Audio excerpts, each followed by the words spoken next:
آج ہمارے ساتھ موجود ہیں ڈاکٹر فاروق ستار.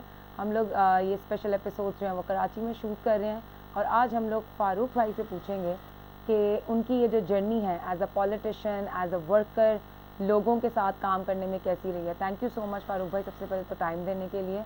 میں جو ہے نا آپ کو ایک فلیش بیک میں لے کے جانا چاہتی ہوں. Farooq Sattar, Karachi, studied in medical university. How was that time as a student in Karachi? سب سے پہلے تو میں آپ کو خوش آمدید کہوں گا, میرے گھر پر آ کر آپ یہ انٹرویو ریکارڈ کر رہے ہیں. Thank you. اچھا, دوسرا جو میرا جرنی ہے, بچپن میں ظاہر ہے کہ میں شائی تھا, شرمیلا سا. پھر اس کے بعد جب ایک بڑے معیاری اسکول BVS پارسی اسکول میں گیا میں, تو وہاں پھر بیت بازی کے مقابلے ہوتے تھے, شعر و شاعری کے. تو مجھے لگا کہ اس میں میرا میں جلدی اشعار یاد کر لیتا ہوں, اور اردو پہ تھوڑی میری کمانڈ بڑھ گئی تھی. بچپن سے میں بچوں کا ڈائجسٹ, بچوں کی دنیا اور جنگ اخبار تھوڑے بہت میں پڑھ لیتا تھا ہمارے پڑوسی کے یہاں جا کے. تو میرے خیال میں وہ ہے جس نے مجھے پہلا کانفیڈنس دیا. پھر اسکول کا اسٹینڈرڈ اچھا تھا, تعلیم اچھی ہو گئی. شروع میں کوپ اپ نہیں کر سکا, پھر کیا. تو بیت بازی سے جب لوگوں کے سامنے آ کے پھر لوگوں نے اس کو سراہا, تو لگا کہ ہر انسان میں کوئی نہ کوئی خوبی اور صلاحیت ہوتی ہے. بس اس کو اپنے اوپر اعتماد کرنا چاہیے, اللہ کی ذات پر اعتماد کرنا چاہیے. اگر کوئی اپنی آئیڈیالوجی, اس پہ اعتماد کرنا چاہیے, اور کسی اور سے اپنے آپ کو کمپیئر نہیں کرنا چاہیے. اصل میں ہم اسی سے انفیریٹی کمپلیکس یا احساس کمتری میں مبتلا ہو جاتے ہیں. احساس برتری میں بھی نہیں ہونا چاہیے, خوش فہمی میں بھی نہیں ہونا چاہیے. اللہ تعالیٰ نے سب کو برابر پیدا کیا, سب کو موقع ملنا چاہیے, اور وہ موقع اللہ تعالیٰ بھی دیتا ہے, اور بہت سارے لوگوں نے استحصال کر کے کچھ لوگوں کو ڈپرائیو کر دیا. ہمارا کام یہ ہونا چاہیے کہ ہم ان کی ڈیپریویشن کو دور کریں, انہیں وہ موقع فراہم کریں. تو شاید یہ ساری باتیں کہ جہاں ظلم ہو رہا ہے اس کے خلاف آواز اٹھانا, جہاں ناانصافی اور اس کے خلاف آواز اٹھانا.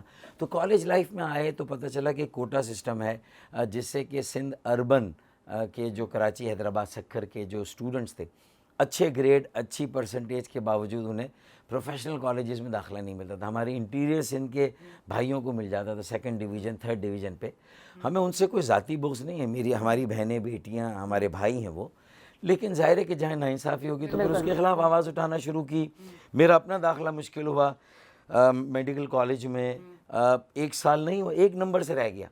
تو پھر میں نے ریپیٹ کیا, تو پھر 1 نمبر سے کراچی میں رہ گیا. کچھ اسپیشل سیٹیں اس وقت جام شوروں میں تھی کراچی والوں میں, وہاں ملا. تو وہاں جو نیو ایئر فول ہوتا ہے, اس میں تھوڑی سی قوم پرستی نظر آئی, کچھ یہ فرق نظر آیا کہ بھائی کچھ ہندی بولنے والے ہیں, ان کی ثقافت الگ ہے. پھر کوئی اردو بولنے والے نئے سندھی ہیں یا مہاجر, ان کی ثقافت الگ ہے. پھر کچھ پنجابی, پختون و بلوچ. تو یہ چیزیں اس وقت سمجھ میں آئی کہ پاکستان میں یہ چیزیں بھی میٹر کرتی ہیں. ورنہ ہم نے تو پہلی کلاس سے یہ پڑھا تھا کہ بھئی ہمارے آباء و اجداد نے پاکستان بنایا, 20 لاکھ جانوں کا نذرانہ دیا, ٹرینیں کٹی, قافلے لٹے, اور وہ پاکستان آئے, اور یہاں کے نظم و نسق, یہاں کی ایڈمنسٹریشن کو سنبھالا, بیوروکریسی میں پھر پولیٹیکل گائیڈ لائنز دیں, آل انڈیا مسلم لیگ سے پھر یہاں پاکستان مسلم لیگ بنی. تو یہ سارا سفر ہسٹری کا پاکستان کا تھا. لیکن پھر انٹرمیڈیٹ میں آنے کے بعد آٹے دال کا بھاؤ پتہ چلا کہ بھائی دس از ناٹ دیٹ سمپل جو ہم کتابوں میں پڑھ رہے ہیں.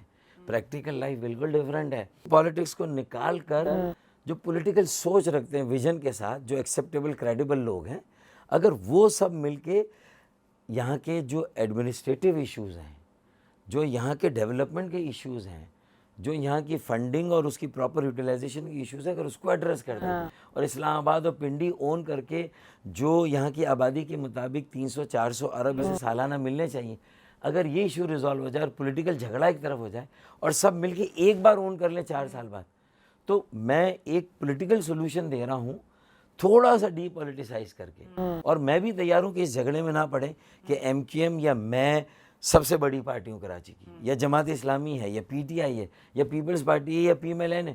ہم اس جن 5 پارٹیوں کو مینڈیٹ ملتا ہے بلدیہ میں, وہ 5 پارٹیوں کے اچھے لوگ, دیکھیں ہر پارٹی میں سارے لوگ اچھے نہیں ہیں, لیکن ساری پارٹیوں میں کچھ لوگ اچھے ہیں. وہ سارے کچھ لوگ اچھے ہو کے پورے ملک کی خاطر یہ نیشنل سروس ہوگی. اگر وہ کراچی کو جوائنٹلی, کمبائنڈلی, یونائٹیڈلی, مشترکہ طور پہ اون کر لیں, آپ یقین مانیں پالیٹکس کو تھوڑا سا ایک سائڈ، اپنی پارٹی کی پالیٹکس، ڈیولپمنٹ کی پالیٹکس پر آئیں، پرفارمنس کی پالیٹکس پر آئیں، ڈیلیوری کی پالیٹکس پر آئیں. صرف politics for the sake of allegation, counter allegation, credit discredit, کہ جو اچھا کام کیا میں نے کیا، برا کیا تم نے کیا، اس سے نکل جائیں گے. اچھا فاروق بھائی، آپ کے جب مطلب یہ ساری میٹنگز چل رہی ہوتی ہیں، لوگوں سے ملنا، پبلک لائف بہت زیادہ ہوتی ہے، پبلک لائف سے ہٹ کے پرسنل لائف میں اگر ہم لوگ کہیں تو وہ how you want to spend your weekend in Karachi?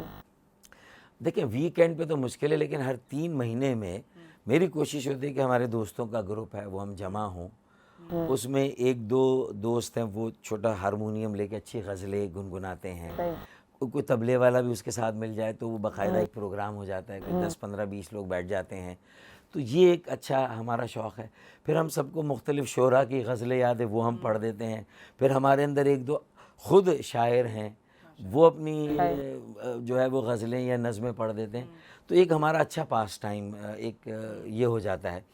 پھر میں اگر اکیلا ہوں تو میں ہینڈ سیٹ لگا کے کچھ غزلیں سن لی، کچھ گیت سن لیے، کچھ انڈیا کی جو موویز ہیں ان کے گانے سن لیے، کچھ پاکستان کی جو پرانی موویز کے، اب نئی موویز کے بھی یہ اچھے گائک ہیں. راحت فتح علی خان ہے، عاطف اسلم بھی ہے، پھر وہ ایک اور بھی علی ظفر ہے، اور پھر ساحر بگا اس نے بھی کمال کیا ہے.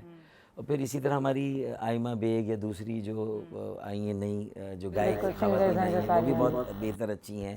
تو ان کو بھی اب سن لیتے ہیں. اور پھر اب چونکہ مجھے تھوڑا سا زیادہ ٹائم ملا تو میں رات کو جب سرفنگ کرتا ہوں میری وائف اور میں، تو 1-8 ٹاک شو جو مس ہوا اس کو دیکھنا ہے کام کا، تو پھر اس کے ساتھ کوئی مووی دیکھ لی جو چینلز پہ آ رہی ہیں، یا کچھ ہمارے یہاں ڈرامہ سیریل اچھے بن رہے ہیں. اور اس میں نے وہاں سے دیکھنا شروع کیا وہ جو خلیل الرحمان کا تھا میرے پاس تو مجھے ان سے مجھے بھی بڑا ملتا ہے کہ بھائی میرا یہ بھرم ہے، میرے پاس تم ہو. تو پھر میں نے بھی یہ مکالمہ یوتھ کے سامنے جب کراچی یونیورسٹی گیا تو میں نے کہا کہ I live in present and future, I don't live in past. Khalil ur Rehman نے کہا کہ بھائی میرے پاس میرا یہ بھرم تھا تو بات ختم. میں کہا میرا یہ بھرم ہے. قائد اعظم محمد علی جناح بھی علی گڑھ یونیورسٹی گئے تھے. ہمیں اپنے جس کے ساتھ نوجوان ہوں گے، اور یہ نوجوانوں کو صرف ہمیں اسٹیج سجانے کے لیے استعمال نہیں کرنا، نعرے لگانے کے لیے، جیل جانے کے لیے، مارے کھانے کے لیے، بلکہ ان کو ٹکٹ دینے. اگر پارلیمان میں پی ٹی آئی عمران خان بھی 65% یوتھ کو ٹکٹ دیتا تو وہ ایک اصل چینج ہوتا، وہ اصل تبدیلی ہوتی. الیکٹیبلز کے ساتھ کمپرومائز نہ کرتا، الیکشن میں باقی جماعتوں کی طرح اربوں روپے خرچ نہ کرتا. اگر پیپلز پارٹی اور پی ایم ایل این بھی اربوں روپے خرچ کرتی ہیں اشتہارات پہ، آپ نے بھی اربوں روپے خرچ کیے، تو آپ میں ان میں فرق کیا رہا؟ پھر آپ کے یہاں بھی ایسے لوگ ہیں جن پہ بڑی بڑی میگا کرپشن کے الزامات ہیں، تو پھر بات تو وہی کوئی تبدیلی وہ تبدیلی نہیں ہے. جب آئے گی، جب آپ آئیڈیالوجیکل پالیٹکس کریں گے، جب آپ اجتماعی مفاد کی سیاست کریں گے، جاگیرداری کا نظام ختم کریں گے، لینڈ ریفارمز کریں گے، وسائل کی منصفانہ تقسیم کریں گے، ٹیکسوں کا منصفانہ نظام لائیں گے، آرٹیکل 140 میں اختیارات دیں گے بلدیات کو، آرٹیکل 149 میں ایک ڈیولپمنٹ کا کمیشن بنائیں گے، آرٹیکل 160 میں صوبوں کے ساتھ ساتھ مرکز سے ڈائریکٹ فنڈنگ بلدیہ کو اور شہروں کو، کراچی، لاہور، پشاور، کوئٹہ کیپٹل، پھر سیکنڈری سٹیز. یہ سولوشن ہے کانسٹیٹیوشنل ریفارم کا. اس پہ کوئی نہیں گیا، نہ پیپلز پارٹی نہ P M L N. P T I سے امید تھی شاید جائے گی، وہ بھی نہیں گئی. اب ایم کیو ایم ان کے ساتھ لگی ہے، مردم شماری پہ کمپرومائز کر گئی. تو پھر میں یہی کہتا ہوں ان کو کہ اس کا مطلب ایک وزارت اور ایک سینیٹرشپ کے لیے اور کچھ لوگوں کی گرفتاریوں سے بچنے کے لیے آپ نے کمپرومائز کر لی، نہیں کرنا چاہیے.